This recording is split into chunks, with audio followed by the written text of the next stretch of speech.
Bon, est-ce que tout le monde m'entend? A priori, oui. J'aime bien me mettre comme ça, vous allez pouvoir bien m'entendre. Oui, je ne fais pas d'ASMR, hein. Comme si. Bonjour, my name is Sunichin.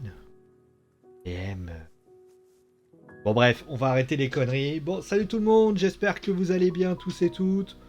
On se retrouve, oui, pour le débriefing du show Extreme Rules. Et concrètement, on va rappeler un petit peu ce qui s'est passé lors des pronostics. D'ailleurs, vous n'étiez pas prévu, vous n'étiez pas présent à ce moment-là lors du live. J'avais émis d'immenses doutes sur la qualité, sur la teneur de ce pay-per-view. J'avais notamment dit que ce pay-per-view allait être un vrai échec ou un semi-échec. Et la question, vous savez, moi j'ai toujours tendance à dire, il faut qu'on puisse me faire mentir, c'est la règle. Vous voulez que les gens vous apprécient, il faut que les gens, ils ont une sensation et qu'au final ils se disent, eh ben, vous savez quoi, c'est tellement une sensation qu'elle va pas être bonne. Voilà, c'est ça en fait la leçon du catch, c'est la leçon de tout ce qui va se passer pour ainsi dire. Alors, qu'est-ce qu'on peut dire finalement? On va rappeler rapidement la carte de base. Alors bien évidemment, il y a eu un match qui a été rajouté. On va parler d'ailleurs du kick-off. Alors, je n'ai pas regardé le kick-off, hein. J'ai pas changé depuis 2018. Mais concrètement, on va bien évidemment discuter, débattre de ce que ce kick-off vous a proposé. Était-ce une bonne idée? Était-ce une mauvaise idée? Bien sûr, nous allons revenir là-dessus tranquillement, débattre pour ainsi dire. Donc, nous allons revenir sur la carte qui était proposée. Alors nous avions tout d'abord Liv Morgan qui faisait face à Carmella, Sheamus, Damon Priest et Jeff Hardy, c'est pour le titre des États-Unis. Les Usos faisaient face aux Street Profits, c'était pour les titres WWE SmackDown Tag Team Championship. Ensuite, Bianca Belair faisait face à Becky Lynch, la championne fut pour le WWE SmackDown Women's Championship. Charlotte Flair faisait donc face à Alexa Bliss et pour le WWE Raw Women's Championship. Et enfin, le Big Dog, ou plutôt The Tribal Chief, The Head of the Table, en clair Roman Reigns, faisait donc face au Demon, The Demon, avec notamment une discussion qui a eu lieu notamment par rapport à ce qui s'était passé durant l'émission. Donc, qu'est-ce qui s'est passé? Donc, on va commencer tout de suite par parler du kick-off. Alors, j'ai pas l'habitude de parler du kick-off, mais déjà, on va commencer par la première chose, c'est que Liv Morgan a gagné. Et oui, ça peut paraître surprenant, mais Liv Morgan a remporté son match face à Carmella. Alors c'était en kick-off, bien sûr, mais la victoire de Liv Morgan fait quand même plaisir, sachant qu'elle a quand même dominé la globalité de la rencontre. Alors, moi, ce qui m'a le plus gêné dans cette histoire, c'est pas le fait que Liv Morgan ait gagné le combat. C'est même plutôt une bonne chose. Liv a besoin d'exposition et le meilleur moyen pour qu'il y ait exposition, c'est que tout simplement on puisse montrer au WWE Universe ce qu'il est capable de montrer, de ce qu'il est capable surtout de démontrer. Moi, ce qui m'a le plus gêné dans cette histoire entre Liv Morgan et Carmella, c'est que on a décidé de retirer ce match, qui est demeurant peut-être l'un des matchs les moins intéressants, mais de ne pas l'annoncer en tant que kick-off. Déjà, ça aurait été la première chose. Et puis la deuxième chose, pardonnez-moi, c'est que moi, de mon point de vue, je trouve qu'en termes de classe, quand on prévoit un match et qu'on dit voilà, je t'annonce un match, c'est pas pour t'annoncer par la suite que eh bien, Liv Morgan et Carmella vont s'affronter au kick-off et qu'on va mettre en avant les 6 autres parce qu'on y a pensé plus tard. C'est un manque de classe, c'est un manque, de mon point de vue, encore une fois, un manque de classitude. Alors oui, Carmella a gagné, Liv Morgan a gagné. Moi, je suis content pour elle parce qu'elle le mérite, la petite Liv. Pour moi, Liv, j'ai plusieurs fois dit, je le répète, c'est une lutteuse qui a un potentiel intéressant, on va pas se leurrer, elle dégage quelque chose, elle raconte quelque chose, mais il faut pas oublier un truc, c'est que Liv, beaucoup de gens la voient déjà monter très très haut, je pense qu'il faut qu'on prenne notre temps avec elle. C'est une fille qui a énormément de... Elle a quelque chose, voilà, on va pas se leurrer, mais il faut pas que on se dise eh ben, vous savez quoi? Il faut qu'elle soit main eventeuse etc., etc. Parce que c'est le meilleur moyen pour qu'on puisse la griller. Elle est encore très fragile, elle n'a pas encore le potentiel lutte professionnelle et tout ce qui est plus parfait. Donc il serait malvenu de la part de la WWE de la faire avancer. Mais toutefois, son contenu et ce qu'elle propose au niveau du ring est globalement intéressant à travailler, à s'y intéresser. Donc en tout cas, c'est bien qu'elle ait gagné. Donc elle dégage quand même une certaine petite bouille. Et clairement, moi je l'apprécie bien. Voilà, je l'apprécie. C'est une fille qu'en tout cas, je trouve très sympathique au demeurant. Maintenant, on va passer au show principal. Et alors là, il y a des choses à dire. Il y a des choses à dire. Et beaucoup, beaucoup, beaucoup, beaucoup de choses à dire. Alors, nous avons eu tout d'abord la victoire des New Day. Donc, c'était face à AJ Styles, Omos et Bobby Lashley. The Almighty Bobby Lashley. Alors, il y a une chose déjà qui m'a. Alors, on a appris que donc à lundi, donc ce soir à WWE Raw, il va y avoir un match qui va opposer donc Biggie à concrètement à Bobby Lashley. Ok. Maintenant, moi, il y a un truc qui m'a quand même beaucoup gêné dans cette histoire, c'est pourquoi ce Six-Man. Si tu veux créer une rivalité, à la limite, si tu veux que Biggie affronte Bobby Lashley le lendemain, eh bien, tout ce que tu as à faire, c'est faire en sorte que Biggie affronte Bobby Lashley le lendemain à l'Aximulse. Pourquoi avoir tellement voulu? Est-ce que c'est parce que l'audience est en berne? On sait que, bien sûr, Stéphane n'est pas loin. Ah, je suis drôle, je suis youtubeur. Mais concrètement, j'ai trouvé, de mon point de vue, qu'en matière de ce qui a été proposé, c'est nul et surtout non avenu. Parce que quand vous avez ce genre de choses qui a été mise en place, on peut que malheureusement regretter que cela est fait. De plus, le match qui a été proposé entre les New Day et donc Bobby Lashley et Styles et Omos, clairement, ne vaut pas le coup. Pourquoi? Déjà, on va commencer déjà par Bobby Lashley. On sait tous qu'il avait la possibilité d'avoir un match de championnat avec MVP. Ça a été décommandé sur le fait que MVP s'est blessé. Très bien, il n'y a pas de problème là-dessus. Le truc, c'est qu'il y a deux choses qui ne vont pas dans cette rivalité. C'est que, un, c'est du pur fan service. C'est-à-dire qu'on s'est dit, on va faire plaisir aux fans, on va faire que le fan service soit content. Ce qui m'a le plus gêné, encore une fois, moi je suis. En fait, s'il y a un homme qui considère le fan service comme le plus grand problème, parce que. Alors, je vais nuancer ce que je dis. Il y a deux types de fan service. Vous avez le fan service que j'appelle qui est amusant et qui fait des références. Par exemple, si demain vous faites, je sais pas, Avengers, il y a des références à des comics, etc. Mais c'est tout simplement subtil. Ça fait partie de ce que j'appelle le fan service. Par exemple, dans Doctor Who, dans les 50 ans de Doctor Who, eh bien, ce qui va se passer, c'est qu'à un moment donné, avant que David Tennant prend son Tardis et dégage, il dit I don't wanna go. Et I don't wanna go, ça veut dire, c'est sa phrase qu'il dit avant de se réincarner, de se régénérer. Il y a des exemples comme ça. Il y a des exemples comme ça. C'est comme, par exemple, vous avez le conservatoire du musée où il y a le 11, où il y a Eleven. Il te dit, ça fait partie des petites références qu'on appelle le référence du fan service. C'est-à-dire que le fan de base, il va s'intéresser. Sauf que là, moi, ce que je veux pas, c'est ça. C'est-à-dire qu'on met en avant des lutteurs parce que dans le fort intérieur de la lutte professionnelle, on se dit que si on met les New Day, ça va faire plaisir aux gens. Je vais répéter ce que je dis depuis des lustres et des lustres. Ce n'est pas parce que vous êtes de la part de la lutte professionnelle, c'est pas parce que vous êtes un lutteur, c'est parce que... Comment vous expliquer? Moi, j'accepte tout. Parce que je suis... Enfin, pourquoi? Parce que j'ai grandi avec plein de générations. Moi, j'ai grandi avec la génération... Enfin, mon enfance a été grandie avec l'Undertaker, Hulk Hogan, Shawn Michaels. Et puis finalement, mon adolescence, elle a été grandie avec Stone Cold Steve Austin, Le Rock, Mick Foley, Mankind.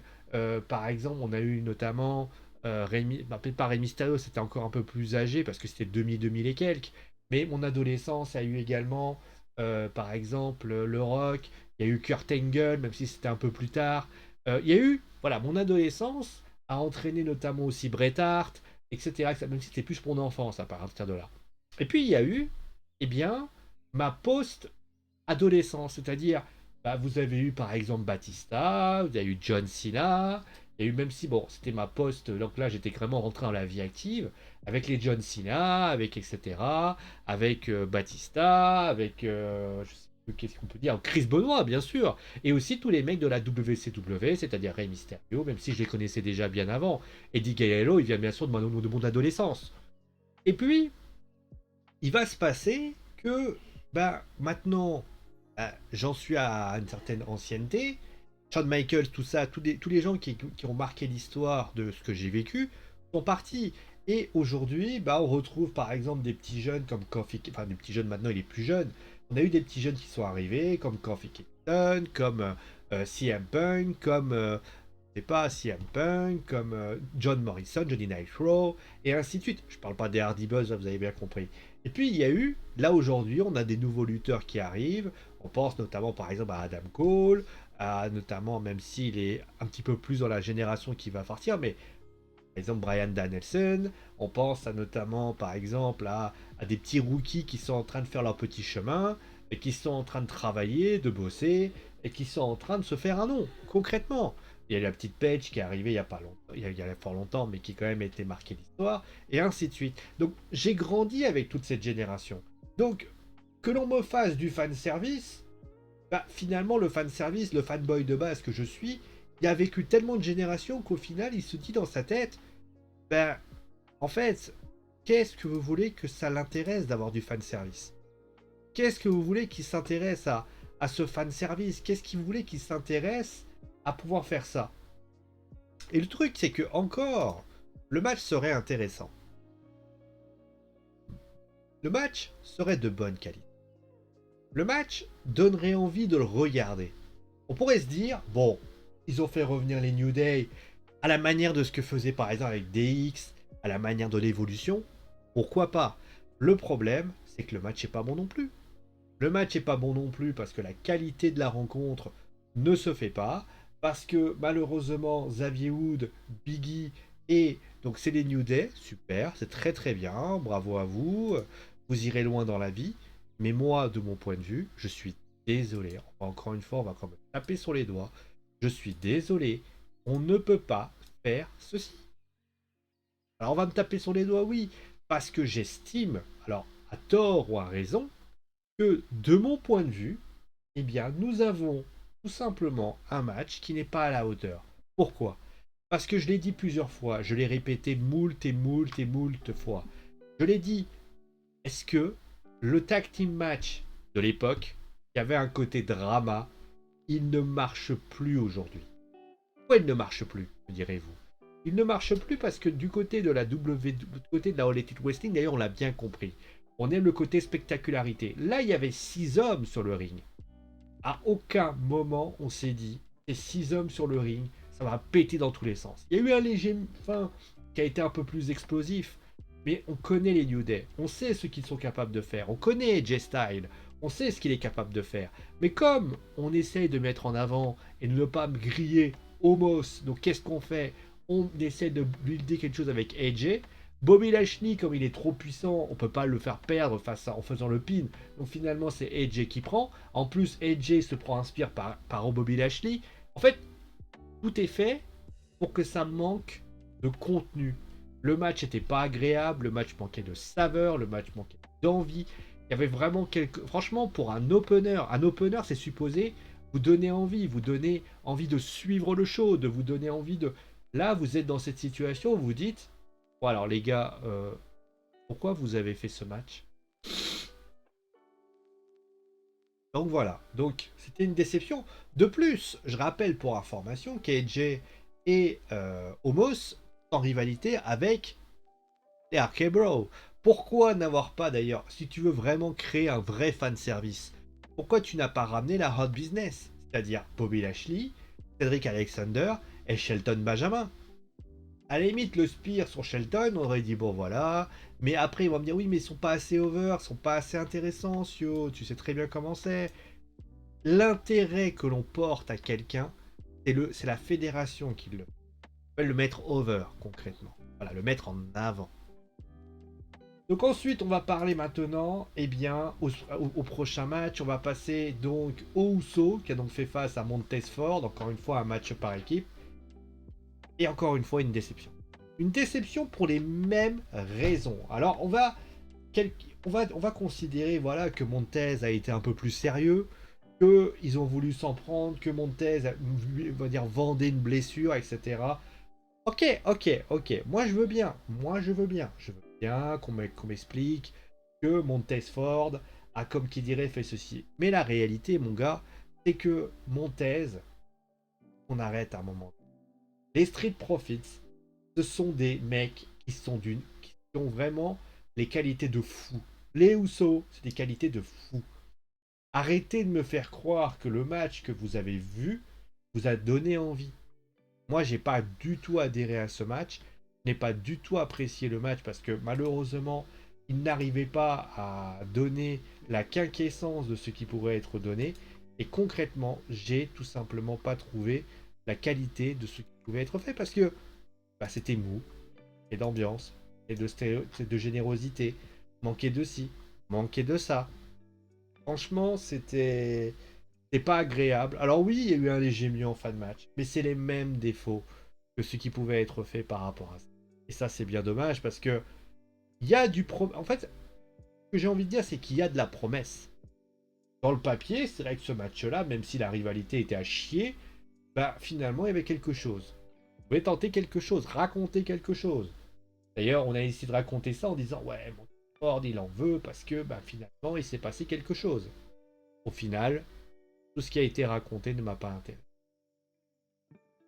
On continue maintenant avec Charlotte Flair qui faisait face, elle, à Alexa Bliss. Alors, j'ai pas. Alors, je vais vous faire. Attends, je vais mettre la photo, tiens d'ailleurs. On va. Si je peux la retrouver. Parce que. On va en parler, bien sûr, de ce qui s'est passé. Attends, je vais vous trouver la photo, hein, vous inquiétez pas. Alors. Ah bah, elle est là. Je vais tout simplement vous la montrer, hein, vous inquiétez pas pour ça. Attends, hop. Oui, c'est mes petits clics que vous voyez en ce moment. Parce qu'il y a des choses à dire. Il y a des choses à dire. Alors, oui, Alexa a fait un match globalement intéressant.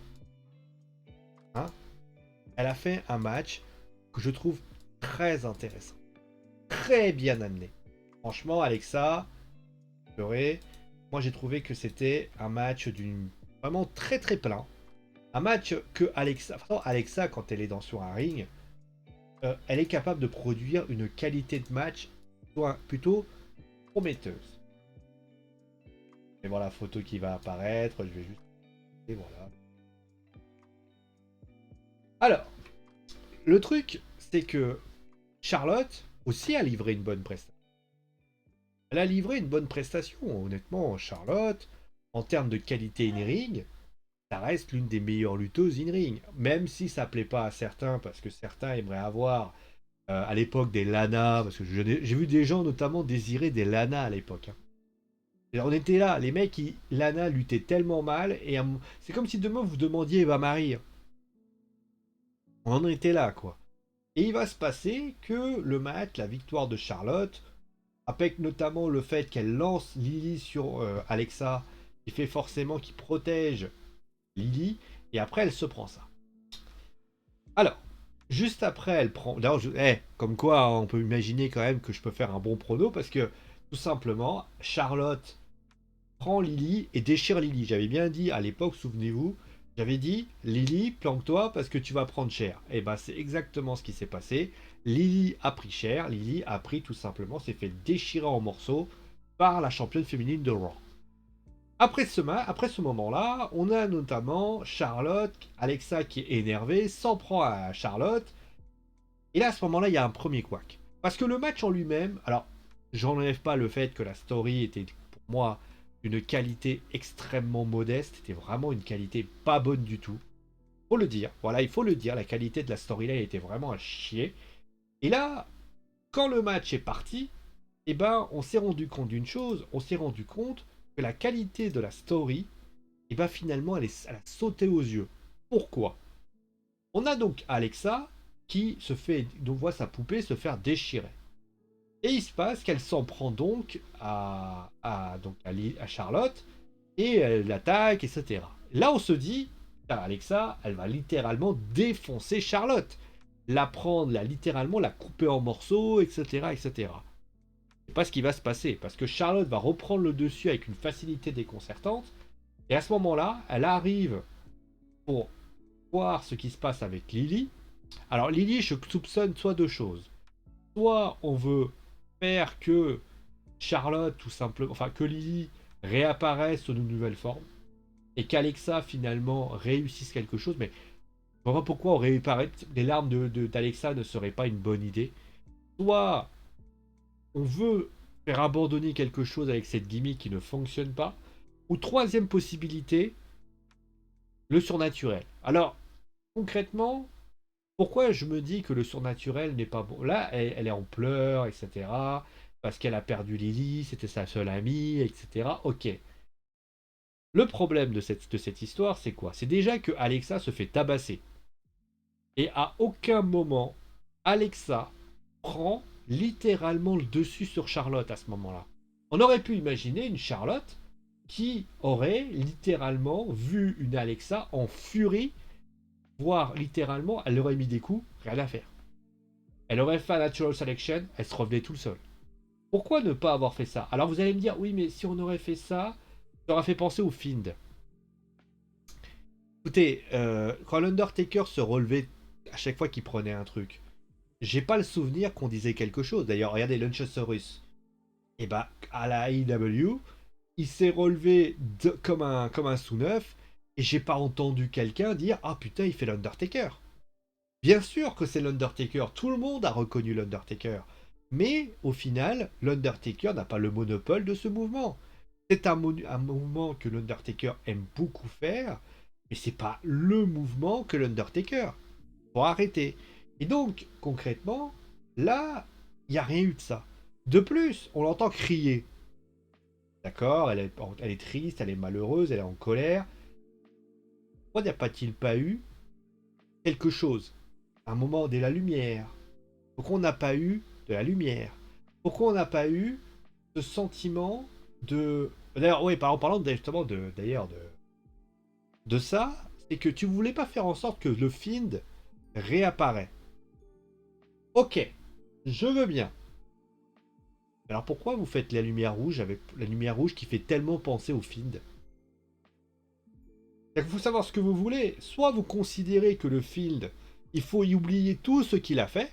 Que Bray Wyatt, souvenez-vous, a été renvoyé par la WWE. Ou vous considérez que le Fiend a existé d'une certaine façon et que donc il y a quelque chose. Mais vous pouvez pas être entre les deux. Et donc, ce qui aurait dû se passer, c'est qu'Alexa aurait dû péter un câble et tout simplement voir des lumières, des électricités, des trucs. Alors, peut-être que ça va se passer à Raw. Peut-être qu'à WWE Raw, vous allez avoir une Alexa qui va péter un câble, qui va tout simplement balancer une boule de feu sur la tronche de Charlotte Flair, ce qui peut être une idée. Peut-être que Alexa va littéralement détruire quelque chose. Mais c'est même... D'ailleurs, oui, alors, elle va peut-être la détruire physiquement. Mais même si elle le fait, au final, devinez quoi?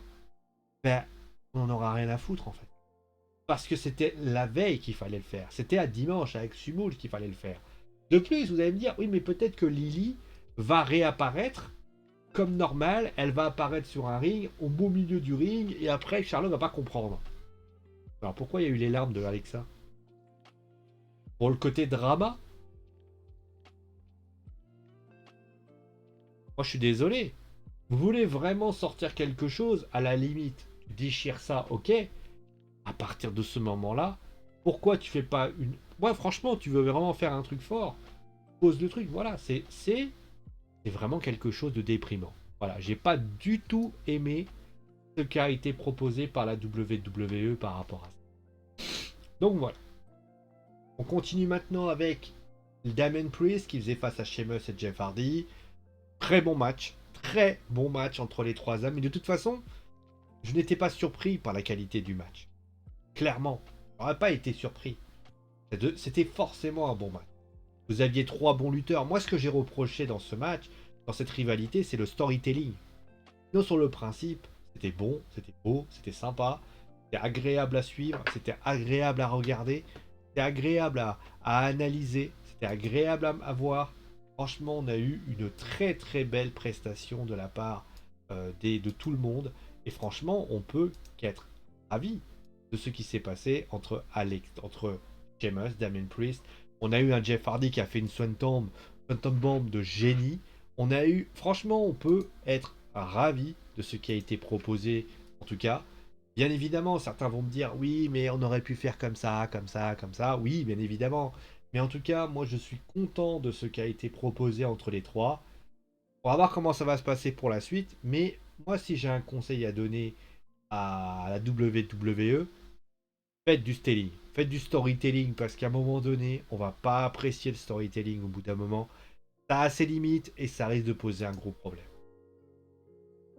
Continue avec donc, eh bien oui, Bianca Belair qui faisait face à Becky Lynch. Encore une fois un bon match. Voilà, Bianca Belair et Becky Lynch ont livré une prestation de haute volée. La seule bonne storyline qui a livré un bon match, franchement, c'était bien. Franchement, c'était cool. Bianca a été plutôt intéressante. Becky a également aussi été très intéressante. Là, les deux filles ont fait vraiment un super duel entre les deux. Moi, j'ai vraiment adoré la prestation de Bianca et de Becky sur le ring, que j'ai trouvé extrêmement propre, extrêmement intéressante, extrêmement fournie, extrêmement bonne.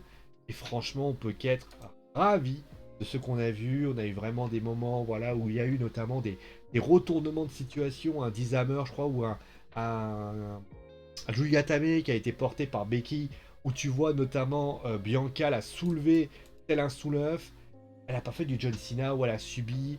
Elle a été présente, elle a été puissante, elle a été très bonne. Les deux filles ont été y allées et il y a eu l'intervention. Donc, comme quoi on peut encore m'appeler l'oracle, hein, clairement, hein, chef. Puisque, eh bien oui, Sasha Banks a fait son retour à la WWE en s'en prenant concrètement à Becky et à Bianca. Alors, ça s'en est pris d'abord à Bianca et par la suite, elle s'en est pris à Becky. Alors, elle finira avec Bianca parce que Bianca s'en est pris à elle. Et concrètement, qu'ai-je pensé de la prestation de Sasha Banks? Alors déjà, première chose que je trouve navrant, alors certes, il y a eu une victoire, enfin, il y a eu un... Ils ont appelé ça un double décompte, je crois. Alors, que je ne me trompe pas. Et Bianca Belair par disqualification, puisque Bianca est attaquée en priorité. Euh, moi, si j'ai moi, j'ai un problème par rapport à l'intervention de Sacha, c'est que déjà, pour moi, ce qui aurait dû se passer, c'est qu'on aurait dû entendre le thème d'entrée, pour ainsi dire. Parce que, en fait, soit tu entends le thème d'entrée, et à partir de là, les deux filles, elles voient Sacha apparaître, et à ce moment-là, elles voient un fantôme, et elles ont envie de faire quelque chose. Ou alors, la deuxième possibilité pour moi, qui pourrait pu être encore plus intéressante, c'est que si tu la fais intervenir, fais-la intervenir discrètement. Fais-la pas apparaître avec un caméraman qui la voit arriver. Genre, il y a un tombé, et à partir de là, elle apparaît de sous le ring. Tu la vois tirer, genre Bianca, et à partir de là, elle s'en prend à Bianca. Ça aurait été beaucoup plus intéressant que de la voir comme ça. D'ailleurs, Sacha a des tenues très affriolantes en ce moment, il faut quand même le signaler. Mais concrètement, voilà, elle reste encore heal. Il y a une chose qui va paraître intéressante aussi, c'est peut-être que Sacha et la roue de secours au cas où le turn de Becky ne prend pas par les fans. Parce que je l'avais expliqué lors des pronos. Le problème de Bianca, voilà, pas de Bianca, de Becky, c'est que le problème de Becky, c'est elle est malheureusement tributaire de ce qui pourrait arriver. C'est-à-dire que si malheureusement ça ne prend pas, il va falloir trouver une solution. Prendre une solution, c'est compliqué. Donc là, il va falloir trouver une solution et c'est pour ça que j'imagine qu'ils ont pris cette optique au cas où ça pourrait prendre cette optique-là. Donc, en tout cas, voilà. Et on va terminer maintenant avec tout simplement la première défaite du Demon King, Finn Balor, que j'ai trouvé. Alors, j'ai entendu pas mal de gens dire que ce match était mal, offrait quand même de belles prestations. On va revenir bien sûr sur la chute du Demon. D'ailleurs, la manière dont ça a été fait avec le Demon, moi j'ai franchement pas trouvé ça très intéressant. On va revenir là-dessus. En termes de match, c'est vrai qu'il y avait parfois un côté intensif qui était proposé. C'est vrai que le Demon, son entrée, on avait oublié, était très très bonne. C'est vrai que les deux lutteurs ont livré un match, je le répète, extrêmement intense. Il faut le dire, oui, oui, c'est vrai, ils ont livré un match, on va dire, extrêmement intense. Mais, il y a forcément un mais, intense, par rapport à quoi? Moi, je m'attendais réellement à ce qu'il y ait un carnage aux alentours du ring. Qu'il n'y avait pas à voir, qu'est-ce qu'il y a eu concrètement? Des coups de kendo stick, ok. Et par la suite, il y a eu des tables, ok. Et par la suite, il y a eu quoi? Roman, d'ailleurs, qui prend l'eau main, ça c'est pas mal quand même, c'est plutôt bien amené. Et puis après, tu as notre cher Finn Balor et Roman qui va y avoir ça. Et c'est tout. Et excusez-moi, alors certains ont trouvé ça très bien, honnêtement, le fait que Roman. D'ailleurs, il y avait eu un spoil énorme, hein. Moi j'ai trouvé que. Pourquoi j'ai pas trouvé ce match si impactant que ça? Alors sur le principe, je vais pas vous mentir, le match en lui-même, il a des qualités. Il a des qualités et il apporte son lot de quelque chose. Hein, celui qui me dit non, c'est pas terrible, ça manque de ci, ça manque de ça, alors c'est votre droit, bien évidemment. Mais moi, de mon point de vue, j'ai trouvé qu'il y avait quand même quelque chose. Mais moi, ce qui m'a le plus gêné, c'est tout simplement le comportement que les officiels de la WWE ont eu envers Finn Balor, le démon. Pourquoi? Pour plusieurs raisons. La première raison, qui pour moi est tout simplement une raison technique, Finn Balor invaincu. C'est le démon Finn Balor qui est invaincu. Et ça, c'est quand même quelque chose de fort, c'est qu'ils se sont dit, on va imaginer que Finn Balor, eh ben, côté Demon, eh bien, ce n'est que par à coup. C'est-à-dire que concrètement, à la manière de l'Ultra Instinct dans Dragon Ball Super avec Sangoku, eh bien, notre cher Finn Balor, eh bien, ne peut utiliser le Demon que de manière épisodique. Alors là, à ce moment-là, moi, je me suis raté, clairement, j'ai fait un vol plané, j'ai fait waouh, qu'est-ce que c'est que cette histoire? Et je me suis dit, ne foutrais pas un peu de ma gueule, toi? Pourquoi? Parce que pour moi, le Demon, c'est pas, c'est pas en fonction que à un moment donné, le mec il va activer l'Ultra Instinct. Le Demon, c'est quoi? C'est une forme, ce que j'appelle chez moi une forme démoniaque, comme son nom l'indique, une forme démoniaque fait que Finn Balor, littéralement, il a ce qu'on appelle un buff. Et concrètement, regardez ce qu'il a fait à Bray Wyatt, regardez ce qu'il a fait à toutes les personnes. À chaque fois qu'il a cette tenue, plus rien ne peut l'atteindre. Et ça, le truc, c'est que c'est pas une manière épisodique. Là, on a eu l'impression que parfois, entre-temps, d'ailleurs, pourquoi vous allez voir que les gens vont dire euh, non, mais c'est pas le Demon qui a perdu, c'est tout simplement Finn Balor qui a perdu. Et d'ailleurs, je ne serais pas étonné de. Parce qu'il y a eu cette image d'ailleurs qu'on va débriefer après. Comment cette corde du ring est tombée toute seule? Qu'est-ce qui s'est passé? Pourquoi cette corde du ring est tombée toute seule? Etc. etc. D'ailleurs, pas mal de gens vont quand même dire que c'est parce que c'est le Fiend, etc., qui a fait tomber tout ça. Oui, le Fiend est capable de faire tomber des cordes. D'ailleurs, justement, messieurs la WWE, sans être méchant, quand vous voulez qu'une corde tombe, faites en sorte qu'on n'ait pas là, que la corde fasse pas ça en fait. Parce que n'importe quelle personne qui voit la corde faire ça, à un moment donné, il voit ça, qu'est-ce qu'il fait? Il descend. Donc ça, c'est quand même quelque chose d'intéressant. Alors vous avez vu Finn Balor, il a essayé de s'accrocher là où il pouvait, mais concrètement, ça n'a pas été une bonne idée. De plus, vous allez me dire, bon, admettons, on va considérer que Finn Balor, bah Finn, le fini, et ben, qu'est-ce qu'on va faire? On va considérer que Finn Balor, il va se retrouver face à notre cher. Se retrouve avec cette lumière rouge, etc. Et tu le vois se relever comme un sous-neuf. Et là, tu le vois en mode overpower, etc. Il s'en prend à Jay, il s'en prend à Jimmy, il s'en prend à Roman qui traverse une table, je crois. Et à partir de là, il l'emmène sur le ring pour porter le coup de grâce. Alors, à ce moment-là, je me suis dit, durant tout le match, Finn Balor, il a passé sa vie à prendre plein la gueule. Et au moment où il récupère son overpower, concrètement, bah devinez quoi? Bah, son overpower, entre guillemets, bah, il n'est pas capable de s'en servir comme il faut. Donc ça me gêne. Deuxième chose qui m'a le plus gêné par rapport à ça, c'est que Finn Balor, qui est un lutteur au demeurant, à aucun moment on voit cette puissance. C'est-à-dire que moi, ce que j'aurais fait, c'est que Finn Balor, par exemple, moi, ce que j'aurais fait, que Finn Balor, par exemple, on prend Roman Reigns. Roman, il aurait mis des coups de kendo stick, rien. Le mec, il prend des coups de chaise, rien. Le mec, il prend des coups dans la face, rien.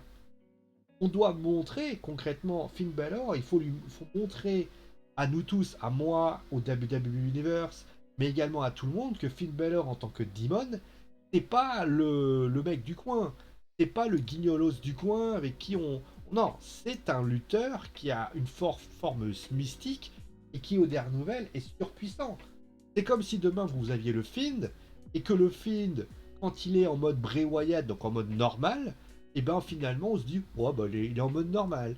Et quand il a la tenue de Fiend, et ben c'est encore un mec normal. Moi, j'ai pas vu de différence entre le Fiend, entre le Finn Balor Prince et le Finn Balor Demon.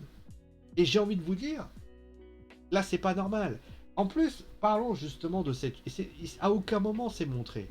À aucun moment on voit un Roman Reigns. Alors, si, il y a un regard de Roman Reigns quand il se relève, parce qu'il réussit à se relever d'un tombé. Alors, désolé les gars, mais ça suffit pas. Parce que, encore une fois, ça ne donne... En fait, par exemple, prenons un exemple. Le mec, il réussit à tomber, il fait ça, et bizarrement, la lumière rouge apparaît juste avant, il réussit à s'en sortir. Et il se relève, il a des à-coups. Je sais pas, il aurait dû faire quelque chose. Là, je suis désolé, on va encore une fois me dire que je chipote. Et ça, la vérité, j'adore chipoter, vous me connaissez. Moi, de mon point de vue, j'ai trouvé que l'attitude de Finn Balor dans cette rivalité, je l'ai trouvé extrêmement... Comment dire ça? Je l'ai pas trouvé démonesque en fait, démoniaque. Je l'ai pas trouvé démoniaque. C'est-à-dire les premières minutes quand il arrive sur le ring et qu'il commence le premier match, il se prend des coups, le mec subit. Le Demon subit. C'est un truc qui, pour ainsi dire, me laisse pantois. Et je suis désolé, si tout le monde a adoré le Demon King, c'est bien sûr par rapport à son faciès, par rapport à son look, par rapport à sa manière de se comporter, mais également par le fait que, concrètement, le Demon, eh ben, il a cette qualité, c'est qu'il est ultra résistant, ultra power, ultra puissant. Voilà. Mais maintenant, on va parler bien sûr de ce qui s'est passé avec notamment cette chute et ces cordes qui tombent. Alors, moi j'ai envie de dire que c'est à chier. C'est à chier, alors certains vont me dire il va falloir une explication. Pourquoi? Encore une fois, voilà, il y a des multitudes d'exemples pour lesquels le Demon aurait pu tomber. Moi j'aurais pu imaginer par exemple que durant 5-10 minutes, on a un Demon qui est ultra powerful. Il gagne, il fait ci, il fait ça, et puis d'un seul coup, il perd conscience. Un peu la manière de ce qui s'est passé. Encore une fois, les gars, à un moment donné, quand vous avez des références qui fonctionnent, ne soyez pas, comme qui dirait, avare de les utiliser. Peut-être que Finn Balor, on peut même imaginer un truc tout bête. Finn Balor, c'est un lutteur, au demeurant sympathique, tout ce que vous voulez. Mais il a en lui une forme démoniaque qui s'appelle le Demon. S'il l'utilise trop, eh bien, le Demon peut prendre à sa place et tout simplement détruire sa part gentille, sa part de bonté, sa part d'ange, sa part de blanche finalement, et finalement détruire tout ce qu'il représente. Donc ici, il l'utilise trop, et qu'est-ce que ça vous fait penser? Et finalement, se détruire lui-même, concrètement. Voilà, ça aurait pu être une solution. Et à quoi ça vous fait penser? Eh bien, à tous ceux qui ont gardé Dragon Ball Super dans le tournoi du pouvoir, à tout simplement Son Goku, quand il doit achever Jiren, et que malheureusement, qu'est-ce qui se passe? Il se prend un coup dans le dos, alors c'est pas un coup dans le dos, hein, mais le contre-coup du pouvoir de l'Ultra Instinct est tellement violent que finalement, on aurait simplement pu avoir ça. C'est-à-dire que pendant une certaine période, on a un Finn Balor complètement tranquille, tout ça, et puis d'un seul coup, Alors vous allez me dire, oui, messieurs, comment tu fais pour que on ait un Finn Balor normal et finalement un Finn Balor qui devient finalement un Finn Balor qui devient Demon au bout d'un moment? Ben, en fait, il y aurait eu une façon très simple. Une façon qui aurait été extrêmement simpliste. C'est-à-dire que tu aurais eu simplement la musique de Finn Balor qui est apparue, Finn Balor qui apparaît en mode normal. Là, tu te dis, oh, c'est bizarre. Et au final, il apparaît et il se fronte, il rentre à l'extérieur. Et finalement, t'as un man game. Et au final, eh bien, Roman et Jimmy AJ et Polyman, eh ben, ils réussissent à l'attaquer, les deux s'affrontent, etc. Ça aurait déjà été plus intéressant. Le public, voilà quoi. Et il va se passer que Finn Balor, eh bien, plus il prend des coups, plus le côté démoniaque prend le dessus. Et au moment où Roman, à ce moment-là, Roman, devine quoi? Devinez quoi? Roman, il voit que de plus en plus, car Jimmy et Jay peuvent mettre des coups de kendo stick, il ne bronche plus, il est en transe, et à partir de là, Roman préfère revenir sur le ring, et là tu vois la musique de Finn Balor du démon apparaître. Est-ce qu'il y avait, était-ce compliqué de mettre en scène ce que je viens d'expliquer? Était-ce compliqué de mettre en scène ce que je viens de mettre en place? Et au final, au bout d'un moment, donc Roman se fait défoncer, et à partir de là, vous avez Finn Balor qui veut finir avec ça. Au moment où il est au-dessus du ring, il y a une voix dans sa tête qui apparaît, il crie d'une violence comme jamais, il s'écroule sur le ring, et à partir de là, son côté démoniaque prend le dessus, il a une crise d'angoisse en fait. Et Roman fait le tomber, et à partir de là, tu vois, Roman qui tout simplement, et là il est en convulsion, il peut plus, il sait plus quoi faire, tu le fais tomber hors du ring, et à partir de là, et ben, concrètement, on aurait pu faire à la limite, c'est, il aurait pu littéralement ramper hors du ring, et dire no, no, no, un truc comme ça, non, pas ça, pas ça, et à partir de là, et voilà, ça aurait suffi largement. Là, le storytelling que je viens de vous expliquer dans le match, est-ce qu'il vous fait pas envie?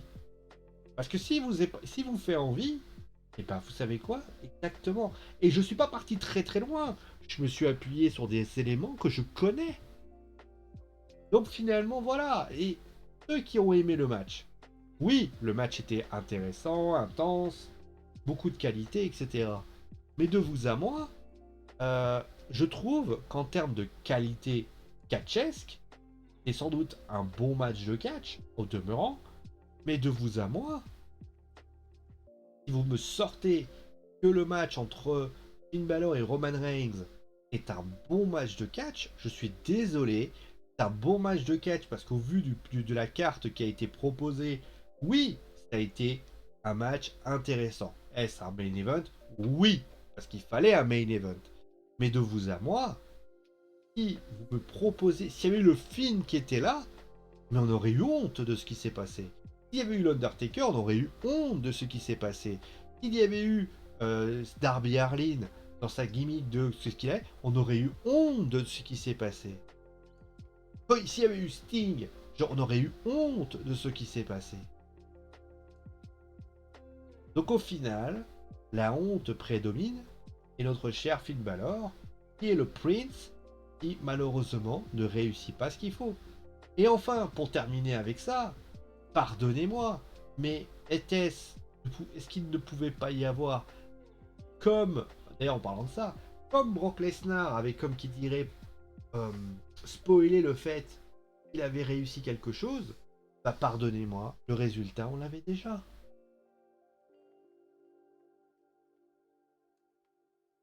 Bon, le bilan du show.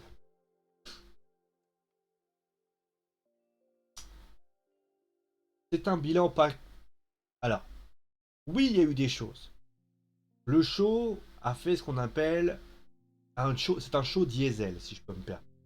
C'est-à-dire que le show a démontré par ce qu'il a été proposé que le show était de bonne facture et de bonne qualité.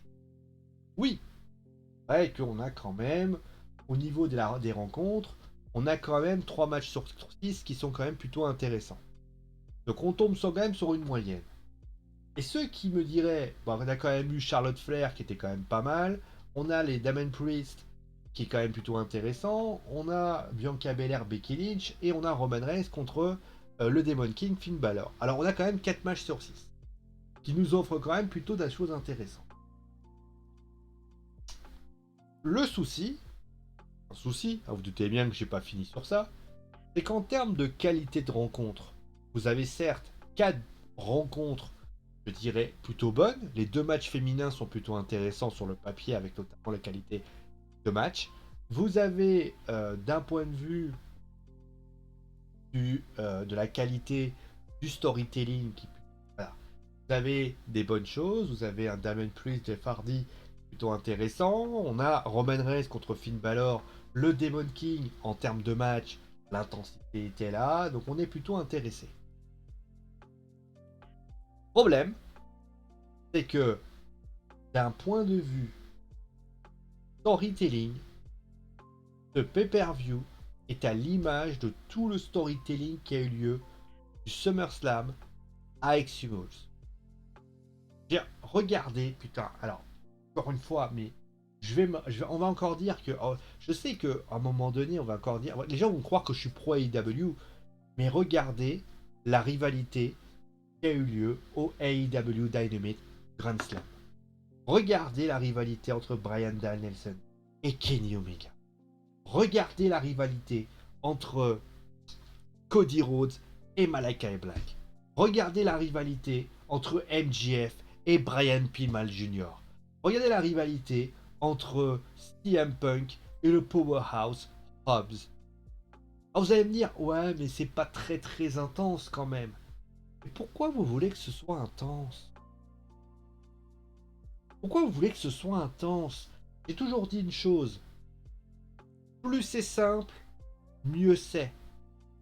En fait, comment vous expliquer?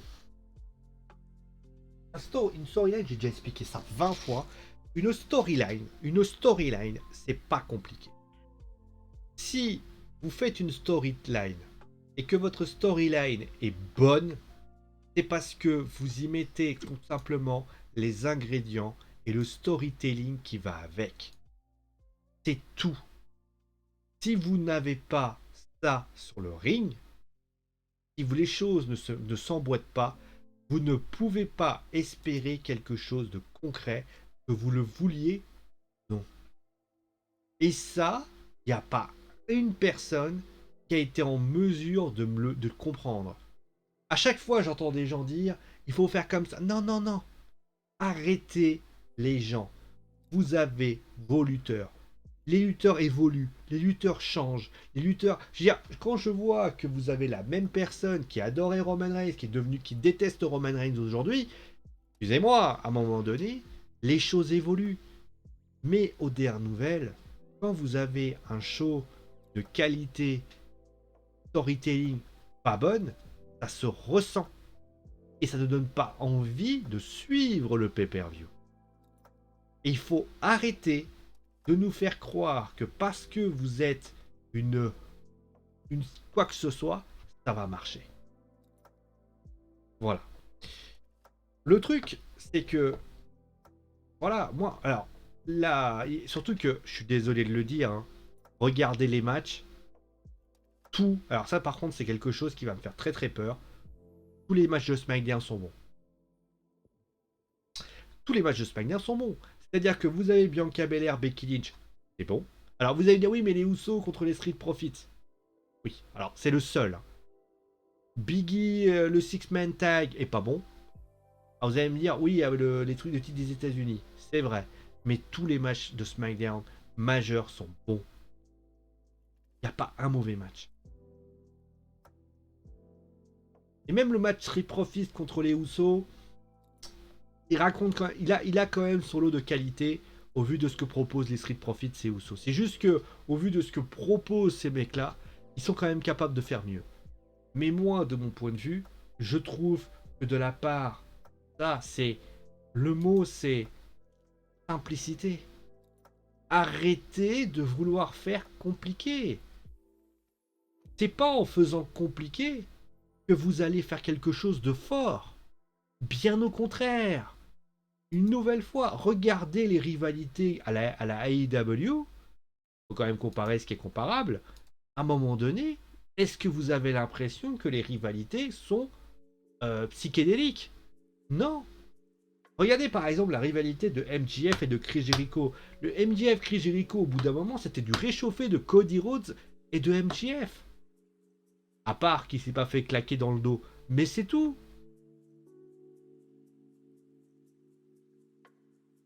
Je sais pas comment vous l'expliquer, je sais pas comment vous l'indiquer. C'est tout simplement ça qui compte. Écoutez, moi je peux pas, comment vous dire ça. Moi je peux pas arriver et vous faire dire, écoutez les gars, la WWE. Moi j'aimerais, vous savez, je vais vous dire une chose. Moi j'aimerais, parce que il faut comprendre une chose. Ceux qui souhaitent la mort de la WWE sont des débiles. C'est les mêmes qui souhaitaient la mort dans les années 90, la mort, alors pour ça qu'il n'y avait pas les réseaux sociaux à l'époque, la mort de la WCW ou de la WWE à l'époque. Quand vous regardiez ce qui se passait aux États-Unis à l'époque, pour moi c'était une débilité sans nom. Pourquoi? Parce que le fait qu'il y avait deux fédérations majeures au sein des États-Unis faisait que le produit s'améliorait et devenait plus fort. Une nouvelle fois, un produit qui ne fonctionne pas, c'est un produit où le concurrent, il n'y a pas de concurrence. Donc, si la WWE venait à fermer ses portes, ce qui, pour vous, serait une bonne nouvelle, eh ben, je suis au gré de le dire, que s'il c'était une bonne nouvelle, il n'en serait malheureusement une très mauvaise pour tout simplement le roster, parce que ça voudrait dire que malheureusement, vous ne comprenez pas qu'il faut une concurrence. Parce que si vous avez AEW contre WWE, c'est le catch qui en devient grandi. C'est ça qu'il faut que ça rentre. Alors, d'ailleurs, quand vous regardez ce qui se passe au sein de la WWE, vous vous rendez compte, d'ailleurs, que les erreurs qu'ils commettent sont les mêmes que l'époque. En étant un peu moins, voilà, mais ils font les mêmes conneries. Et ben moi, je veux qu'on puisse me dire, la WWE, vous avez fait des choses, etc. En tout cas, moi, c'est mon point de vue là-dessus. Après, peut-être que c'est pas votre avis, peut-être que vous êtes pro et que vous êtes anti, mais c'est même pas le but. Soyez fan de la WWE autant que la All Elite Wrestling. On a la chance d'avoir deux fédérations, mais tout simplement, faites en sorte que ces deux fédérations s'affrontent. Parce que s'ils sont capables de se rivaliser, c'est le catch qui grandit. Et ça, les gens n'ont pas percuté encore. Je veux dire, c'est comme dans le foot quand on dit ah ouais, mais moi, quand le PSG est fort et le meilleure équipe au monde, c'est cool. Oui, mais non. Parce que si vous avez 3, 4, 5 équipes qui sont là, c'est une plus-value pour la Ligue 1. Et ça, les gens l'ont pas compris. On ne demande pas à ce que le PSG, Marseille, je m'en bats les couilles de qui gagne. Voilà, c'est tout. En tout cas, voilà, ça c'est mon point de vue là-dessus. Bon voilà, je crois avoir tout dit pour ce qui s'est passé. Je pense que de toute façon, il n'y a pas grand-chose à rajouter, clairement. Euh, Moi, tout ce que je peux vous dire, c'est que je suis très inquiet envers la WWE dans le sens où j'ai le sentiment que le produit de chez... Enfin, leur produit en tout cas, j'ai l'impression qu'il est à bout de souffle. Là, ils ont perdu du monde et ils ont du mal à le révéler. Vous avez notamment... Et surtout... Mais ce qui me fait un peu tilter, c'est que vous avez la Fox qui est pas contente. C'est souvent des symboles. Et j'espère en tout cas que ça va s'améliorer parce que il faut, putain de merde, que le produit s'améliore. Parce que si la AEW arrive à confronter que les deux, souvenez-vous du fameux WWE NXT contre Dynamite, où vous aviez d'un côté Bianca Belair, Charlotte Flair, c'était un match, il y avait notamment ça, et l'autre côté vous aviez Cody Rhodes. Putain, moi j'avais galéré pour choisir. C'est ça que je veux à la WWE. Donc voilà. Évidemment, je t'invite à me dire ce que tu as pensé du show. Est-ce que toi t'as aimé? Est-ce que tu as détesté? Est-ce que tu as envie de frapper quelqu'un avec une pelle à tarte? Tout simplement, dis-moi ce que tu en as pensé, bien sûr. On va se retrouver bien sûr demain hein, pour WWE Raw, pour tout simplement les présentations. Si tu as aimé, bien sûr, mets-moi un pouce bleu. Hein. Alors, ceux qui se demandent pourquoi je dis ça, c'est pour la vidéo YouTube, parce que la rediff sera sur YouTube, hein, concrètement, donc je préfère préciser, parce qu'on va continuer pour les streamers, ceux qui aiment les jeux vidéo, les gamers, on va aller du côté eh bien de... ouais, qu'est-ce que je vais vous proposer? Je sais pas encore. On va faire du Yu-Gi-Oh! Donc on va faire un peu de Yu-Gi-Oh! Parce que là il est 21h48, donc on va pas non plus traîner. Mais concrètement, l'idée, c'est que j'espère... Donc je vous invite vraiment à me dire ce que vous avez pensé de ce que j'ai dit, tout ça. Vous avez bien sûr aussi à me dire que vous aimeriez changer à la WWE. En tout cas, merci à vous tous d'avoir suivi l'émission. Portez-vous bien. Et c'est mon animal. Parce que j'ai dit. Et bien sûr, abonnez-vous, mettez la cloche. C'est comme d'habitude. Allez, ciao tout le monde!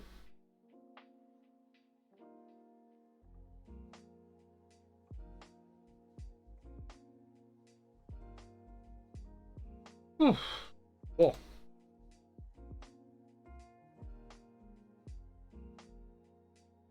alors, on va faire ça. Parce qu'à 22h30, ce qui va se passer, c'est qu'il faut que j'aille ensuite sur le live site. Fermer ça. Attendez, j'ai joué à quoi d'ailleurs? J'ai joué à quoi Yu-Gi-Oh! Bon, on va faire Yu-Gi-Oh! C'est pas grave. Ça, voilà.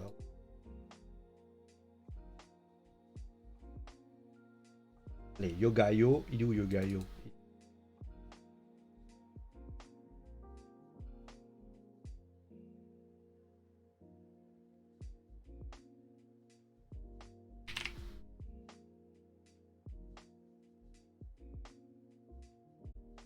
Catch chez lui parce que